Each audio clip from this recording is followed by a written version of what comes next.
Rinaldo's Car Care po ay nandito po sa may Mayamot, Antipolo, in between Masinag at Marikina. So, ang Rinaldo's Car Care po ay gumagawa ng mga sasakyan, any kind of sasakyan, any problem. So, dalhin nyo lang po yan sa Rinaldo's. Polation, ito may per panel, ito man ay restoration, mechanical, electrical, and aircon services. So, may insurance ka or wala, dalhin mo sa Rinaldo's yan. So, thank you guys! See you around! Ayan, hello guys! So, sorry, hapon na kasi meron akong inatinan na training.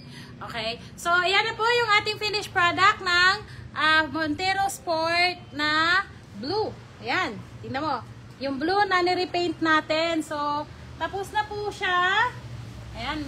Kaya makikita natin yung ganda na ng unit ni Sir. Okay, di ba? Nirepaint natin po ito. Dating blue, now still blue.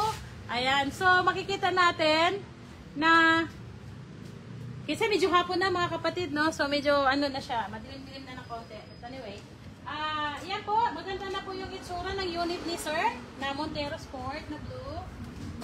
Okay? So, kunyari may mga ganyan kayong problema sa inyong mga sasakyan. Faded yung kulay, may tama, may gas-gas, may untog. Dalhin nyo na lang yan sa Rinaldo's. So, ito po ay isang unit na i-release na rin po natin. Thank you kay Sir sa pagtitiwala. So, kung meron kayong mga problema sa inyong mga sasakyan, i-Rinaldo's nyo na yan. Ha, guys? Thank you, guys! See you!